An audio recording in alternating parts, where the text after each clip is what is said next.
2024 കേരളത്തിലേക്കുള്ള 3 പത്മശ്രീ പുരസ്കാരങ്ങളിലൊന്ന് കഥകളി ആചാര്യൻ സദനം ബാലകൃഷ്ണനാണ്. തന്റെ 67 വർഷത്തെ കഥകളി ജീവിതത്തിനുള്ള അംഗീകാരമാണ് പത്മശ്രീ പുരസ്കാരമെന്ന് സദനം ബാലകൃഷ്ണൻ പറയുന്നു. കണ്ണൂർ സ്വദേശിയായ സദനം ബാലകൃഷ്ണൻ മകനോടൊപ്പം കൊച്ചിയിലാണ് താമസം. 1944 വടക്കൻ തളിപ്പറമ്പിൽ A.V. കൃഷ്ണന്റെയും ഉമയമ്മയുടെയും മകനായി ജനിച്ച ബാലകൃഷ്ണൻ കുട്ടിക്കാലം മുതൽ തന്നെ കഥകളിയിൽ വലിയ താല്പര്യം പ്രകടിപ്പിച്ചിരുന്നു. ഗുരു കൊണ്ടിവീട്ടിൽ നാരായണൻ നായരാണ് ഇദ്ദേഹത്തെ കഥകളിയിലേക്ക് എത്തിച്ചത്. തുടർന്ന് ഗാന്ധി സേവാസദനം കഥകളി അക്കാദമിയിൽ 10 വർഷം കേന്ദ്ര സർക്കാരിന്റെ സ്കോളർഷിപ്പോടെ പഠിച്ചു.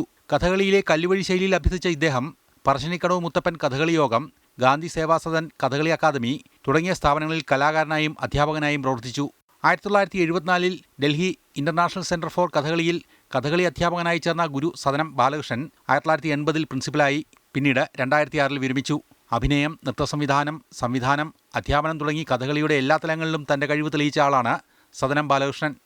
ഒരു തരത്തിലുള്ള അഭിമാനമുണ്ട്. കാരണം ആത്മാർത്ഥമായി കഥകളി സേവിച്ചു. അതും ഒരു പരിധിവരെ കേരളത്തിൻ്റെ അല്ലാത്ത ചുറ്റുപാടിൽ, കഥകളിയുടെ അല്ലാത്ത ചുറ്റുപാടിലാണ് എനിക്ക് കഥകളി സേവിക്കേണ്ടി വന്നിട്ടുള്ളത്. അപ്പോൾ കേരളത്തിൻ്റെ വളക്കൂറുള്ള മണ്ണല്ല ഇതിലല്ല ഞാൻ വളർന്നത്.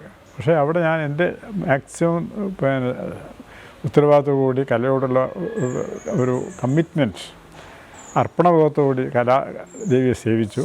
അതിന് എനിക്ക് കിട്ടിയ ഒരു അംഗീകാരം ആയിട്ട് ഞാൻ ഇതിനെ കണക്കാക്കുന്നു. സംഗീത നാടക അക്കാദമി പുരസ്കാരം, സംസ്ഥാന കഥകളി പുരസ്കാരം, കേരള കലാമണ്ഡലം ഫെലോഷിപ്പ്, 2007 കേരള കലാമണ്ഡലം പുരസ്കാരം, സ്വാതി തിരുനാൾ നാദലയ പുരസ്കാരം, ഗുരു പട്ടിക്കാന്തൊടി സ്മാരക പുരസ്കാരം തുടങ്ങി ഒട്ടേറെ പുരസ്കാരങ്ങൾ നേടിയിട്ടുണ്ട്.